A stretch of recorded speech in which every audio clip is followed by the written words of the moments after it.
Hello, and welcome back to another Crime Time Tuesday True Crime Story with your girl, Nicole. I am your host today on this lovely Tuesday afternoon. I would like to say welcome back to all my returning viewers and subscribers, and hello and welcome to all my new viewers and new subscribers. I am happy to be here with you guys today to bring you guys another Crime Time Story Time, True Crime Story Time, whatever. um I'm glad to be doing this consistent because I had corona and everything, so I was not on here. I was actually off with my family because we were plagued with the virus, but I am back now and I'm happy to be bringing you another video because I brought one to you guys last week, so I'm happy to continue to keep bringing you guys more content. Now, last week we talked about, it was the third part, it was the third series to the sad story of Orrin and Orson West. Now I'm still waiting on those updates, but until then I'm going to continue to bring you other stories. So today's story, we're going to talk about Gerald Michael Bullinger. Now I know you guys probably heard about this story before, but before we get into it, I would like to say, if you guys will once you're done watching this video, you can comment, like, and subscribe. If there is a post notification button, feel free to turn that on so that you're not missing out on any videos that I may upload. Yeah, so let's stay in the loop and hit that post notification button, hit those like buttons, hit that comment section. If you guys have anything you would like to say, feel free to write it down. I always check my comments, so I'm always knowing what is being said or if there's any advice being given. So I like that. So I know that you guys are interested and that you enjoyed my video. So yeah, let's get into the story. Now, today we're going to discuss the story about Gerald Michael Bullinger. Now, there is some videos I'm gonna have here, so I'm probably gonna put that, I don't know if I should put it near the front or the end of the story time, but I'll figure it out. But it will be here for you guys to watch. They had it was just a video about the property or whatever they lived on, that Mr. Bullinger had purchased with his wife or whatever. So I'll just upload that and I'll put pictures in there as well. I know you guys like stuff like that, so I will make sure to do that. So let's get into it. So now, Gerald Michael Bullinger is 60 years old, and at this time he's actually living a double life. A life with his wife of 10 years, Cheryl Baker, also known as Cheryl Bollinger, because obviously when you get married, sometimes you take on the maiden name. I did see in reports that it did say Cheryl Bollinger, but I do know her maiden name is Baker. So he's married to his wife. We're just going to say Cheryl Baker, hell. But she was married to him, so we're just going to call her Cheryl Baker, because in most reports, that's what I saw. Her name was Cheryl Baker. So he was married to 57-year-old Cheryl Baker, and they had met on an airplane because he was a pilot, and I believe it said that she was a teacher, but then she had retired around the time of the tragic incident in this story. So she was a teacher for many years, and he was a pilot. So they met on the airline, and then time later they had married, and they had been married for 10 years at the time of this tragic incident. And so that was Cheryl and Michael. They had been together for 10 years. Now, I want to go back a little because I did hear that Michael had been married. Mike, they kept calling him Mike, so I'm just going to try to say Mike. But Mr. Bollinger, I'll just say that Mr. Bollinger had been married previous to marrying Cheryl. Now, his first wife said that I couldn't get the name. I totally just forgot about to add the name to his first wife, but I will make sure I'll put some links down there. Maybe you guys can go read the reports on your own. But he was married before marrying Miss Baker. His first wife said he was abusive, and they also had 2 children together. At that time, I believe he was Mormon. They were Mormon. But then when, like, one day he just decided to, like, leave that life behind, or he either got kicked out of the Mormon community. I'm not sure what happened, but he went on to marry Cheryl Baker. And then soon after, they lived in a home together. He was a pilot, she was a teacher. Now we're going to speed up the process in this story, speed it up a little, the timeline, speed up a little. So now he walks into a spa one day and he meets this beautiful 47-year-old woman named Nadja Medley. And his, like, love at first sight. When he walks in there, he meets her, he's like into her and everything, and shortly after they actually begin to date. Now mind you, he's still married to Cheryl. He had been married to her for 10 years. So, but he tells Nadja, when they first met and everything, went on the first date or whatever, I guess they got to talking, and she's like, oh yeah, my husband. So Nadja actually was married, but her husband passed away. They also had a child together, but the child passed away as well. But Nadja actually had one living child left, and she was her name was Peyton, and she was 14 years old. So Nadja tells Michael, like, or Mike, Mr. Bullinger, just say Mr. Bullinger. He tells she tells Mr. Bullinger that she is a single mom because her husband passed away, and then she also lost a child with him. The child that they had together had passed away as well. And she also had a 14-year-old daughter named Peyton. So he knows about Peyton. They're dating. He's taking great care of them. He's very nice to them. Now, he also, like, warms up to Peyton. She soon starts calling him dad. Now, they had been dating for approximately 2 months at this time. Now, also, Nadja had some issues with her mortgage, like the house that her and her husband had lived in together before he passed away. She was having issues. She asked Mr. Bullinger for money to help pay her mortgage or whatever. But he hesitated. He's like, oh, we're going too fast. We just got together. And so, like, he didn't give her the money. She phones her friend, like, oh, something's strange. And he won't help me with the mortgage. And so on and so forth. So then, they actually, it didn't sit right with her. So it led to a separation. Then after that, they felt like, oh, we can't be without each other. There's no way we can live without each other. We love each other so much. So then they got back together. Now, at this time, Mike Bullinger and his wife, Cheryl, buys this big property. Now, I think the state, oh my gosh, I know, like, it was just so much information, but I believe it was between the states of Utah and Wyoming, if I'm not mistaken.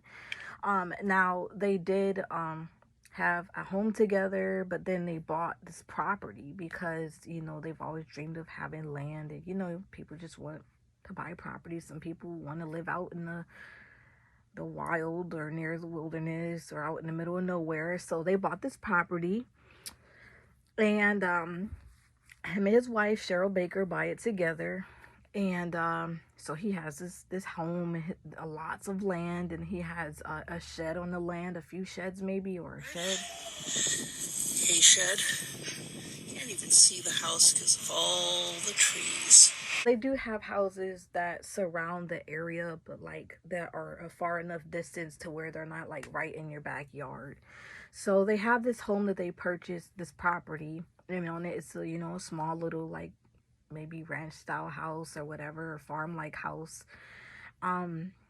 So then Mike, after dating Nadja for 2 months, he asked Nadja, hey, since you don't, you know, like, having mortgage problems, how about you just move in with me?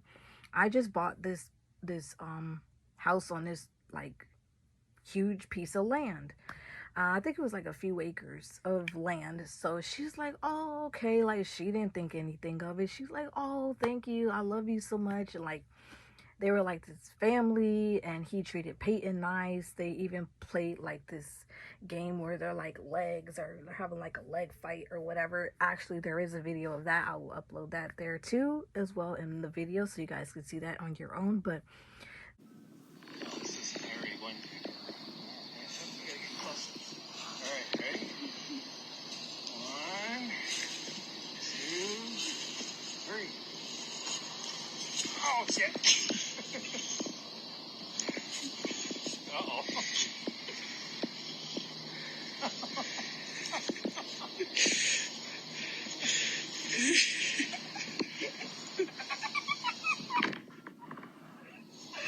they were getting along so well, and even Peyton started to call Mike Bullinger dad, you know, because she had lost her father. So after a while, she like got really attached to this guy, called him dad. Um, in the report, it did say that they were together for about a year. So, but after 2 months of dating, he moved her into Nadja, meaning Nadja. He moved Nadja and 14-year-old Peyton, Nadja's daughter, into the home that he bought on the property. So they moved on into this little home, and she was so ecstatic with the property. She loved it. She even took video, and that's the video I'm gonna upload for you guys. Well, folks, here's my new backyard. She just loved it. She said that I believe, okay, so each woman had different plans for like the property. One wanted it to be an art studio somewhere on the property, and I think one wanted to plant like maybe a garden, a flower garden. They had different like imaginary things that they were going to do, like visions. They had different visions of like what they were going to do with the property or whatever. So Nadja and Peyton move in with Mr. Bullinger, and they're there for a few weeks. Now, mind you, where's Cheryl at this time? Cheryl, Mr. Bullinger's wife of 10 years, is actually back at their previous home, packing up, getting ready to make the move. Now, she wasn't supposed to come for 5 weeks. Now, Mike was like, oh yeah, my wife is still home, so like, I got 5 weeks. Why don't I just move in my mistress and her daughter? Because that's who I'm interested in right now. Like, screw my wife. Now, his wife doesn't know about Nadja, his mistress, and Nadja does not know that he's in fact currently married to Cheryl and have been married to Cheryl for 10 years. Because, mind you, he told Nadja that he had been single and had been single for 10 years. When they met at the spa, when they went out on a date or whatever, they had to talk about each other's lives and everything. She told him about the husband that she had that passed away, the child that passed away. And he's like, oh yeah, I've been, single for about 10 years now. But that was a lie. He was actually married, still married to her. And nobody knew about nobody. He kept her over here. He kept his mistress over here. He kept his wife over here. He kept his mistress over here. Mistress and the daughter didn't know. The wife didn't know about the mistress and the daughter.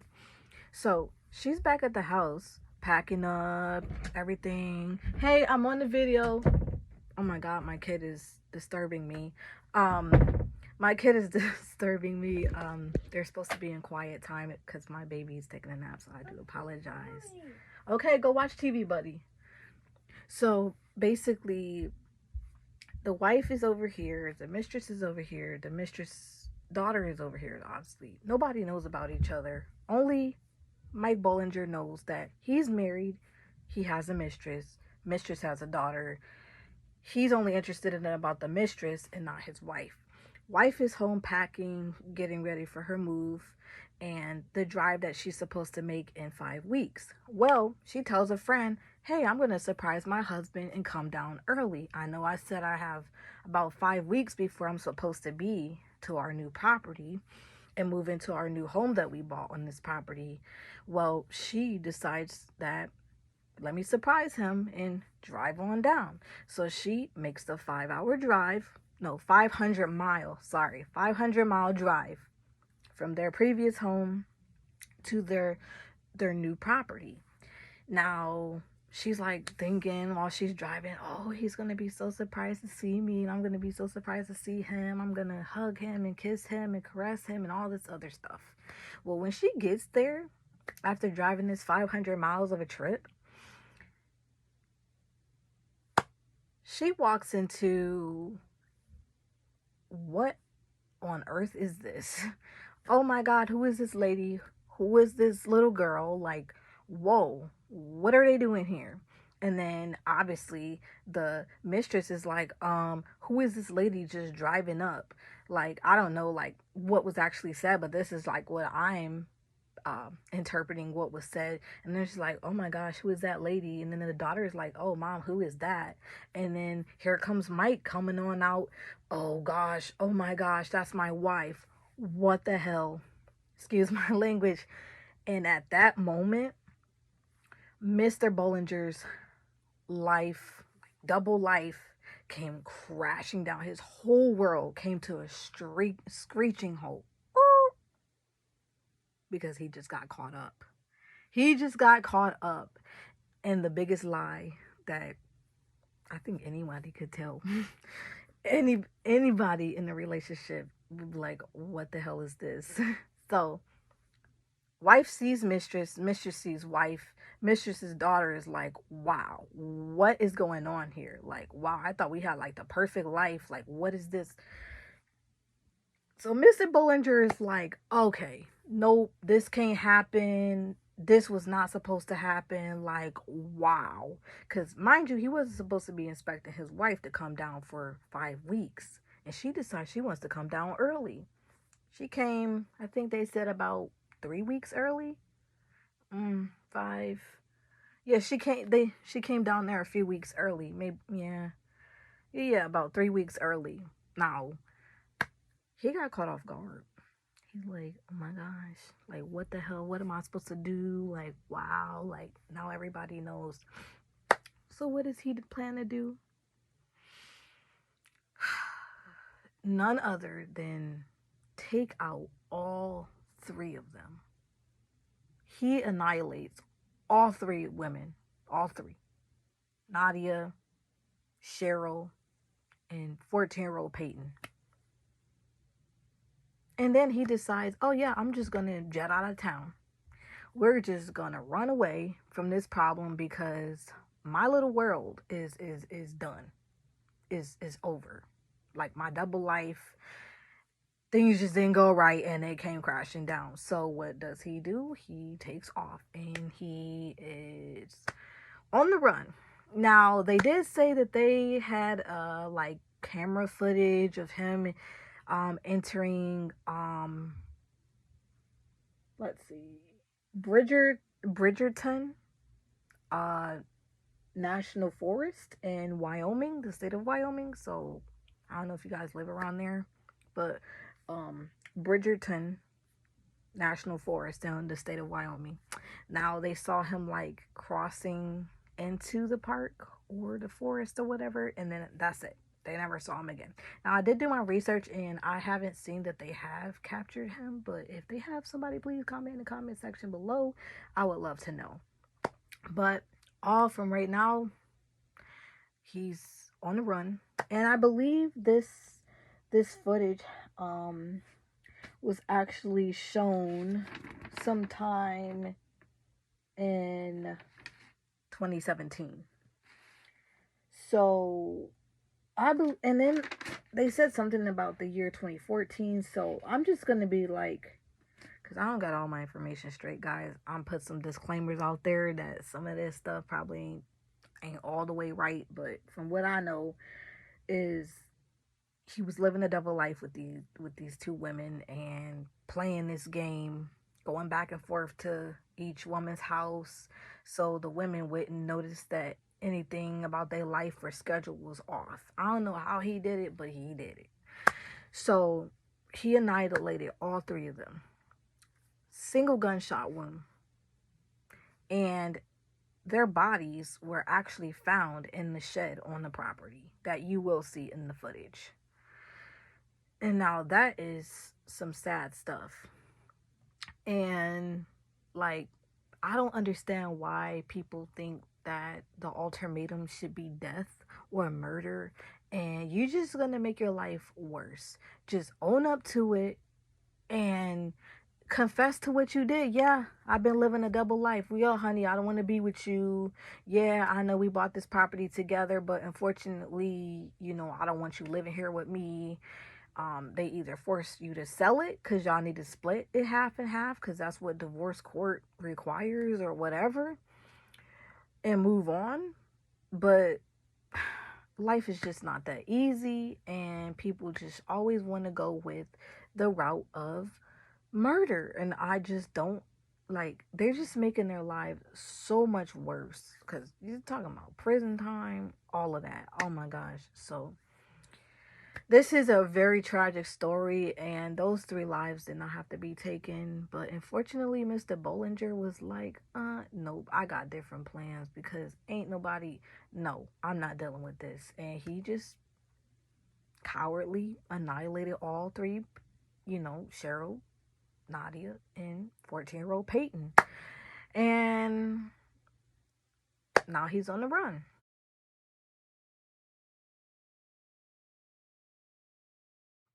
So that is the end of the story. I know this video is going on long enough and I still have to add on footage, so I do apologize because this video is going on 20 minutes and 44 seconds. So I do apologize, and I do see my algorithms and people do be skipping through the video because it is so long. I do apologize. Look, I'm just trying to get up here in this true crime community so I can get more subscribers and views.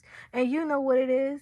Y'all know that anybody with YouTube knows that they just trying to get viewers and subscribers, so they try to come with some content. But I do apologize that mine unfortunately is so long. I do hope that you guys do not skip through this video because you will be missing out on important parts of this story. So thank you for watching, and I will see you guys on another Crime Time Tuesday True Crime Story Time. Bye. Oh, I forgot to say, it's goodbye for now, but never forever. And I will see you again on another Crime Time Tuesday True Crime Story Time.